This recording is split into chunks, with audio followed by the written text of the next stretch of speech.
প্রিয়জনেরা, প্রভু যিশুর নামে সকলকে আমি জানাচ্ছি অভিনন্দন। আজকে এই সকালের দিনটা কত সুন্দর একটা সময়। আজ ঈশ্বর আমাদের সঙ্গে থাকবেন, আশীর্বাদ দেবেন, অনুগ্রহ দেবেন, অলৌকিক কাজ করবেন। আজকের দিনে ঈশ্বর আপনার হয়ে সকল কাজ করবেন।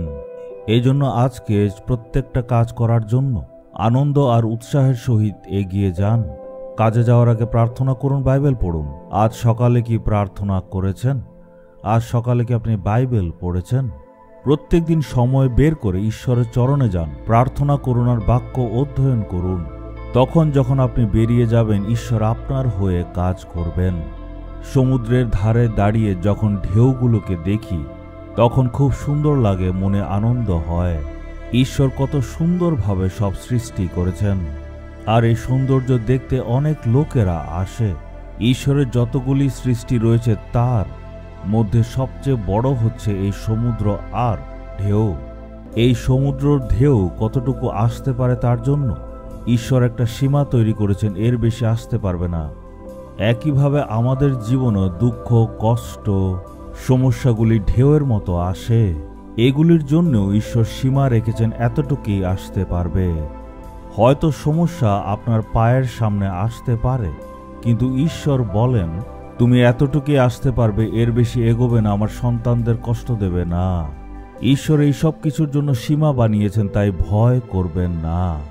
আপনার জীবনে অনেকবার আপনি সমস্যা দেখেছেন, কত দুঃখ কষ্ট এসছে। তাতে কি আপনার অনেক ক্ষতি হয়েছিল? না, কারণ প্রভু আপনার সঙ্গে সঙ্গে ছিলেন, আর এই সব সমস্যাকে পার করতে উনি শক্তি দিয়েছিলেন। চলুন দেখি ঈশ্বর আজকে কি বাক্য দিতে চাইছেন। আমরা দেখব রোমীয় 12 অধ্যায়ের 2 পদ। তোমাদের মনের নতুনীকরণের দ্বারা রূপান্তরিত হও। এর মানে হচ্ছে এখানে ঈশ্বর আমাদের বলতে চান, তোমরা তোমাদের চিন্তাধারায়, চাল চলনে, কথাবার্তায়, আচার আচরণে সব দিকে রূপান্তরিত হও। এটাই হচ্ছে নতুনীকরণ। অনেককে দেখে আমরা বলি এই ব্যক্তিটার আচার আচরণ ঠিক নয়, ওই মানুষটার চিন্তাধারা ঠিক নয়। এই জন্য ঈশ্বর চান যাতে আমাদের মধ্যে একটা পরিবর্তন আসে, আমরা যাতে রূপান্তরিত হই। আমাদের চিন্তাধারা যদি পাল্টায় তখন আমাদের চাল চলনও পাল্টাবে, আমাদের জীবন পরিবর্তন হবে। নিজেদের চিন্তাধারাকে ঠিক রাখতে হবে। এই জগতের যেসব অভিলাষা আছে, শরীরের যেসব অভিলাষা আছে, এগুলো অনুসারে যাতে না চলি। আমাদের চিন্তাধারা যাতে প্রভু যীশু খ্রিস্টের মতো হয়। এই কথাটাই বাইবেল আমাদেরকে শেখায়। তার মানে হচ্ছে যিশুর মতো আমাদের হতে হবে। আমাদের মনের মধ্যে যদি পরিবর্তন আসে তখন জীবনও পরিবর্তিত হবে।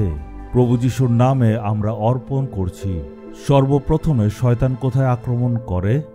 সর্বপ্রথমে আমাদের চিন্তাধারাকে, আমাদের দৃষ্টিভঙ্গিকে শয়তান আক্রমণ করে। আমাদের মনের মধ্যে শয়তান এমন চিন্তাধারা নিয়ে আসে, আমরা ভাবি যে এটা করলে কি হবে, এটা খারাপ না, পাপ হলে কি হবে। আমাদের মনে নোংরা নোংরা চিন্তাধারা সে নিয়ে আসে।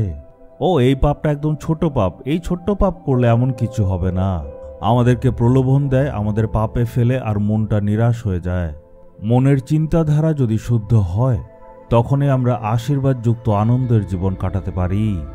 এই মনের চিন্তাধারাকেই শয়তান নোংরা করতে চায়। মনে অশান্তি, ডিপ্রেশন, বোঝা নিয়ে আসে, আমাদেরকে অনেক চাপের মধ্যে রাখে। তাই আমাদের চিন্তাধারায় আমরা শুদ্ধ যাতে হই। যীশু খ্রিস্টের মতো যদি আমাদের সুরক্ষিত থাকতে হয়, তার জন্য প্রত্যেক দিন বাইবেলকে আমাদের অধ্যয়ন করতে হবে। এটার দ্বারাই পবিত্র আত্মা আমাদের হৃদয়ে কাজ করবেন। উনাকে আমাদের কাজ করতে দিতে হবে। আপনি প্রার্থনা করুন, হে প্রভু, আপনি আমাকে নিয়ন্ত্রণ করুন। আমি সকালে ঘুম থেকে উঠে বলি, প্রভু, আমার চিন্তাধারা যাতে আমায় সঠিক পথে নিয়ে যায়।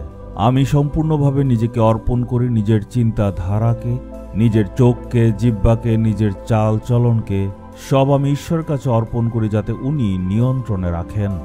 নিজের শক্তি দ্বারা আমরা কখনো নিজেকে ঠিক রাখতে পারবো না। এই জন্যই পবিত্র আত্মার শক্তি আমাদেরকে দান করা হয়েছে, সম্পূর্ণ হৃদয় দিয়ে যাতে আমরা নিজেদেরকে অর্পণ করতে পারি।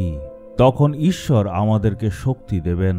আমাদেরকে পবিত্র আত্মা দেওয়া হয়েছে যাতে আমাদের চিন্তাধারা পাল্টায়, আর যাতে আমরা একটা নতুন শক্তি পেতে পারি।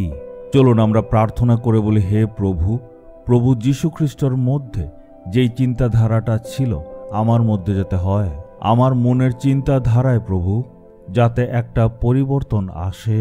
পবিত্র আত্মা যাতে আমার হৃদয়ে কাজ করেন, আমার মনে যত সংঘর্ষ আছে সব যাতে প্রভু যিশুর নামে দূর হয়ে যায়। যিশুর নামে চাইলাম, amen, amen. Jesus redeems Bengali YouTube চ্যানেলটি সাবস্ক্রাইব করুন, বেল আইকনটি ক্লিক করুন আমাদের প্রতিদিনের নতুন প্রোগ্রাম সম্পর্কে আপডেট পেতে।